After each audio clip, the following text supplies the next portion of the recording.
ಇವತ್ತಿನ ಸಂಚಿಕೆಯಲ್ಲಿ ಆಸೆ ಧಾರಾವಾಹಿಯಲ್ಲಿ ಇವರು ಶ್ರುತಿ ರವಿನ ಕೇಳ್ತಾರೆ. ರವಿ ಅಂತ ಹೇಳ್ತಾರೆ, ಥ್ಯಾಂಕ್ಸ್, ಯಾಕಂದರೆ ನನ್ನ ಲೈಫ್ ಪಾರ್ಟ್ನರ್ ಆಗಿ ಮಾಡ್ಕೊಳ್ಳೋದಕ್ಕೆ ಅಂತ ಹೇಳ್ತಾರೆ. ಆಗ ಶ್ರುತಿ, ನಾನೇ ನಿನಗೆ ಹೇಳಬೇಕು ಥ್ಯಾಂಕ್ಸ್ ಅಂತ, ನೀ ಯಾಕೆ ಹೇಳ್ತೀಯ ಅಂತ ಹೇಳ್ತಾರೆ.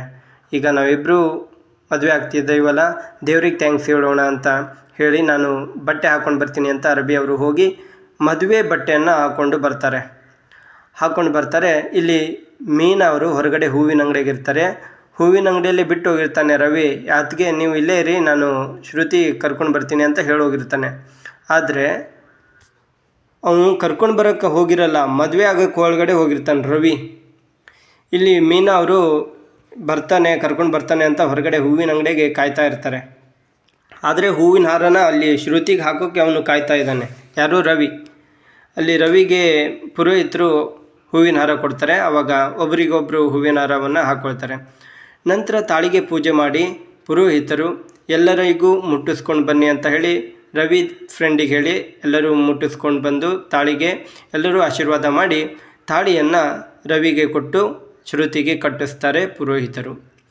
ಆಗ ಇನ್ನೂ ಬರಲಿಲ್ಲ ಅಂತ ಅಂದ್ಕೊಂಡು ಮೀನಾ ಅವರು ಒಳಗಡೆ ಬರ್ತಾರೆ. ಒಳಗಡೆ ಬಂದಾಗ ಇವರು ತಾಳಿಗೆ ಕುಂಕುಮ ಹಚ್ಚುತ್ತಾ ಇರ್ತಾರೆ. ಎಲ್ಲ ತಾಳಿ ಕಟ್ಟಾಗಿರುತ್ತೆ.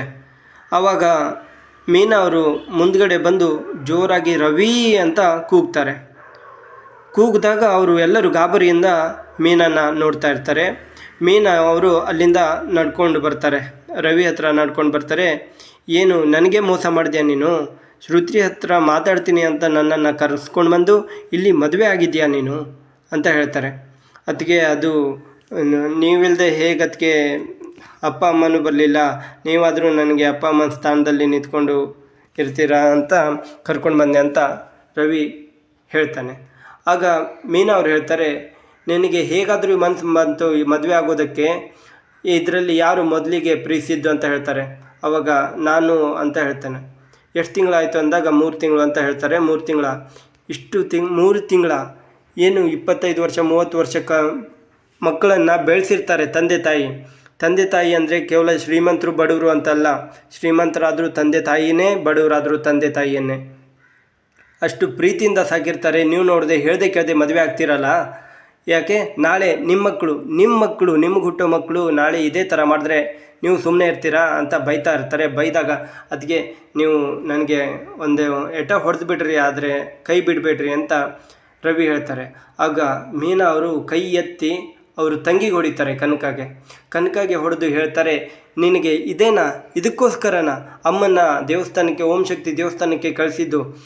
ಇಲ್ಲ, ಅಮ್ಮ ಇಷ್ಟೆಲ್ಲ ಕಷ್ಟಪಟ್ಟು ಓದಿಸಿದ್ರೆ ನೀನು ಈ ರೀತಿ ಕೆಲಸ ಮಾಡ್ತೀಯಾ ಅಂತ ಹೇಳಿ ಕನಕಾಗೆ ಹೊಡೆಯೋಕ್ಕೆ ಶುರು ಮಾಡಿಬಿಡ್ತಾರೆ. ಅಕ್ಕ ಅಂತ ಹೇಳ್ತಾ ಇರ್ತಾರೆ. ಯಾರು? ಕನಕ. ಅಕ್ಕ ಶ್ರುತಿಯವರು ಮೀನಾ ಅವರು ನಿಲ್ಲಿಸಿ ಅಂತ ಹೇಳಿಸ್ತಾರೆ.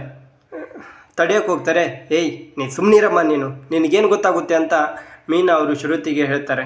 ಶ್ರುತಿಗೆ ಹೇಳಿದಾಗ ರವಿ ಅವರು ಹೇಳ್ತಾರೆ, ಅದಕ್ಕೆ ನಾವು ಈಗ ಸತ್ಯ ಹೇಳಿ ಮದುವೆ ಆಗೋ ಪರಿಸ್ಥಿತಿಯಲ್ಲಿ ಇಲ್ಲ ಈಗ ಅಂತ ಹೇಳ್ತಾರೆ. ಹಾಗಂತ ಈ ಥರ ಮದುವೆ ಆಗಿಬಿಡೋದಾ? ನಿಮ್ಮ ತಂದೆಯವರಿಗೆ ಗೊತ್ತಾದರೆ ಏನು? ನಾನು ಈಗಲೇ ಸೂರ್ಯ ಅವರಿಗೆ ಫೋನ್ ಮಾಡಿ ಹೇಳ್ತೀನಿ ಅಂತ ಆ ಕಡೆ ಹೋಗ್ತಾ ಇರ್ತಾರೆ. ಅಷ್ಟೊತ್ತಿಗೆ ಕನಕ ಅವರು ಓಡೋಗಿ ಮೀನಾ ಅವ್ರನ್ನ ಅಕ್ಕ ಅಂತ ಹಿಡ್ಕೊಳ್ತಾರೆ. ಆವಾಗ ಮತ್ತೆ ಕನಕಾಗೆ ಹೊಡಿತಾರೆ. ಯಾರು? ಮೀನಾ ಅವರು ಹೊಡಿತಾರೆ. ಆಗ ರವಿಯವರು ಹೇಗಾದರೂ ಮಾಡಿ ಅವರಿಗೆ ಕನ್ವಿನ್ಸ್ ಮಾಡಬೇಕು ಅಂತ ಮತ್ತೆ ಬರ್ತಾರೆ. ಬಂದಾಗ ಅತ್ತಿಗೆ ನೀವು ಈ ಥರ ಮಾಡಿದ್ರೆ ಹೇಗೆ ಅತ್ತಿಗೆ ಅಂತ ಹೇಳ್ತಾರೆ. ಆಶೀರ್ವಾದ ಮಾಡಿ ಅತ್ತಿಗೆ ಅಂತ ಕಾಲು ಬೀಳೋದಕ್ಕೆ ಹೋಗ್ತಾರೆ. ಅವರು ಹಿಂದ್ಗಡೆ ಹೋದಾಗ ಶ್ರುತಿಯವರು ಹೇಳ್ತಾರೆ, ಶ್ರುತಿಯವರು ಈಗ ನೀವೇ ಈ ಥರ ಮಾಡಿದ್ರೆ ಹೇಗೆ ಅಂತ ಶ್ರುತಿಯವರು ಹೇಳ್ತಾರೆ. ಆಗ ಪುರೋಹಿತರು ರಿಜಿಸ್ಟರ್ ಪಟ್ಟಿಯನ್ನು ತೆಗೆದುಕೊಂಡು ಬರ್ತಾರೆ. ರಿಜಿಸ್ಟರ್ ಬುಕ್ಕನ್ನು, ಅಂದರೆ ಮದುವೆ ಆದವರ ಸಹಿಯನ್ನು ಪಡೆಯೋದಕ್ಕೆ ಬರ್ತಾರೆ. ಬಂದಾಗ ರವಿಯವರು ಶ್ರುತಿಯವರು ಸಹಿ ಮಾಡ್ತಾರೆ. ಆಗ ಸಾಕ್ಷಿ ಅಂತ ಪುರೋಹಿತರು ಕೇಳ್ತಾರೆ. ಅತ್ತಿಗೆ ಅಂತ ರವಿ ಹೇಳ್ತಾನೆ, ನಾನು ಮಾಡೋದಿಲ್ಲ, ಇದಕ್ಕೆ ಸಾಕ್ಷಿ ಮಾತ್ರ ನಾನು ಮಾಡೋದಿಲ್ಲ ಅಂತ ಹೇಳ್ತಾರೆ. ಆಗ ಪುರೋಹಿತರು ಹೇಳ್ತಾರೆ, ಅಮ್ಮ ನೀನು ಇಲ್ಲಿ ಚಿಕ್ಕವಳಿಂದ ಇಲ್ಲೇ ಬೆಳೆದವಳು, ಎಷ್ಟು ಮದುವೆಗೆ ಸಹಿ ಮಾಡಿದ್ಯಾ, ಇದಕ್ಕೂ ಮಾಡು ಅಂತ ಹೇಳ್ತಾರೆ. ನನಗೂ ಗೊತ್ತಿಲ್ಲಾಗಿತ್ತು, ಕನಕ ಯಾರ್ದು ಫ್ರೆಂಡ್ ಮದುವೆ ಅಂತ ಹೇಳಿದ್ಲು, ಹಾಗಾಗಿ ನಾನು ಮಾಡಿದೆ. ಇಲ್ಲಾಂದರೆ ನಾನು ಗೊತ್ತಿರಲಿಲ್ಲ ನನಗೆ ಈ ಥರ ಆಗುತ್ತೆ ಅಂತ ಹೇಳ್ತಾರೆ ಪುರೋಹಿತರು. ಸಹಿ ಮಾಡಮ್ಮ ಅಂತ ಹೇಳ್ತಾರೆ. ಆವಾಗ ಸಹಿ ಮಾಡ್ತಾರೆ. ಮೀನಾ ಸಿಟ್ಟಿಂದ ಸಹಿ ಮಾಡಿ ಅಲ್ಲಿಂದ ಹೊರಟೋಗ್ತಾರೆ. ಬನ್ನಿ ಮನೆಗೆ ಅಂತ ಹೇಳ್ತಾರೆ. ಕನಕ ಹೋಗಿ ಅಂಗಡಿ ಹತ್ರ ನಿನಗೈತಿ, ಅಮ್ಮ ಬರಲಿ ಮಾರಿ ಹಬ್ಬ ಅಂತ ಹೇಳಿ ಹೋಗ್ತಾರೆ. ಆಗ ಶ್ರುತಿಯವರು ಹೇಳ್ತಾರೆ ರವಿಗೆ, ನೋಡಿ ನಾವು ಈಗಲೇ ಮನೆಗೆ ಹೋಗೋದು ಬೇಡ, ನಮ್ಮ ಅಪ್ಪ ರೌಡಿಗಳನ್ನ ಕರ್ಕೊಂಡು ಬಂದು ನನ್ನ ಮತ್ತೆ ಕರ್ಕೊಂಡು ಹೋಗ್ತಾರೆ ಅಂತ ಹೇಳ್ತಾರೆ. ನಾವು 2 ದಿನ ನಮ್ಮ ಫ್ರೆಂಡ್ ಗೆಸ್ಟ್ ಹೌಸಲ್ಲಿ ಇರೋಣ ಅಂತ ಶ್ರುತಿಯವರು ಹೇಳ್ತಾರೆ. ಅವರು ಮನೆಗೆ ಹೋಗೋದಿಲ್ಲ, ಅವರು ಗೆಸ್ಟ್ ಹೌಸಿಗೆ ಹೋಗ್ತಾರೆ. ಅಷ್ಟೊತ್ತಿಗೆ ಇವನು ಗಿಫ್ಟ್ ತರೋಕೆ ಹೋದವರು ರಾಜೇಶ್ ಅವರು ಹೊರಗಡೆ ಬರ್ತಾ ಇರ್ತಾರೆ. ಇಲ್ಲಿಗೆ